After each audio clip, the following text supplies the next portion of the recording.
আসসালামু আলাইকুম সবাইকে। ৪৭তম বিসিএস প্রিলিমিনারি পরীক্ষার কাটমার্ক কত হবে? ভিউয়ার্স, একটু আগে আপনাদের ৪৭তম বিসিএস প্রিলিমিনারি পরীক্ষা অনুষ্ঠিত হয়েছে। তো প্রশ্নপত্র দেখার পর ভিউয়ার্স, আজকে আমরা আপনাদের কাটমার্ক বিষয়ে বিস্তারিত তথ্য দিব যে এই বছর ৪৭তম বিসিএসে কত পেলে চান্স পেতে পারেন।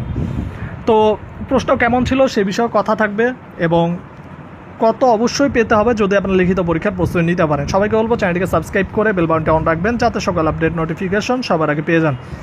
ভিউয়ার্স, আমার কাছে যদি আমি পুরো প্রশ্নটাকে আপনাকে রিভিল করি যে প্রশ্নটা কেমন ছিল সেটা আপনাদের কাছে সবার ফার্স্টে তুলে ধরি। সবার ফার্স্টে যদি বলি, বাংলা পার্ট অন্যান্য বিসিএসের তুলনায় এবছর বাংলার কোশ্চেন অনেক সহজ হয়েছে। আপনারা যে যেমনই বলেন না কেন, যারা পড়াশোনা করেছেন নিয়মিত তারা অবশ্যই বুঝতে পারবেন যে এই সাবজেক্টে প্রশ্ন অনেক সহজ ছিল। বাংলায় ওভারঅল কোশ্চেন সহজ ছিল অন্যান্য বছরের তুলনায়।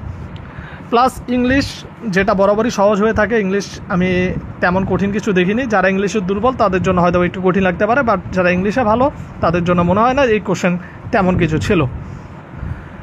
গণিতের ক্ষেত্রে বলবো যে গণিতে এই বছর কোশ্চেন মোটামুটি একটু হলেও টাফ ছিল, একবারে সহজ বলবো না, কারণ এখানে কিছু কোশ্চেন ছিল যে একবারে পারার মতো না, মানে এগুলো করার মতো অঙ্ক না। তো যাই হোক, গণিত পার্টটা মোটামুটি অ্যাভারেজ, কিছু কোশ্চেন অনেক সহজ ছিল, আবার কিছু ম্যাক্সিমাম কোশ্চেনই একটু টাফ টাইপের ছিল। তো গণিতের কোশ্চেনটি একটু কঠিন লেগেছে আমার কাছে যেটুকু মনে হচ্ছে। বিশেষ করে জিকে পার্ট ভিউয়ার্স একবারে ছাক্কা নাম্বার বলতে গেলে চলে, কারণ জিকে পার্টটা খুবই ইজি করেছে। বিশেষ করে হচ্ছে আপনাদের আন্তর্জাতিক বিষয়াবলী যে পার্টটা আছে সেটা। বাংলাদেশ পার্ট থেকেও মোটামুটি ছিল, বাট ওভারঅল আপনি এখানে ভালো মার্ক তুলতে পারবেন যদি আপনি একটু পড়াশোনা করে থাকেন যে জিকে পার্টে।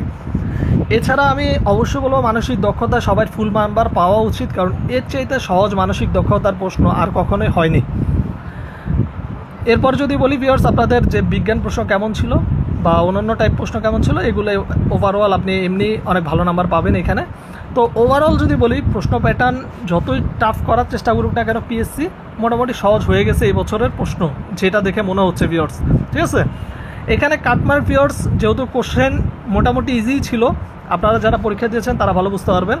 যারা পড়াশোনা করে পরীক্ষা দিয়েছেন তাদের ক্ষেত্রে বলতেছি, সবাইকে না, কারণ যে জীবনে বই খুলে নেয় সে তো ভাই এটা বুঝবেই না যে প্রশ্ন কেমন ছিল।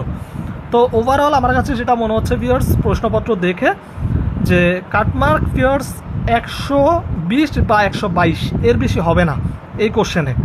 ঠিক আছে, এই কোশ্চেনে 120 বা 122 সর্বোচ্চ কাটমার্ক হতে পারে।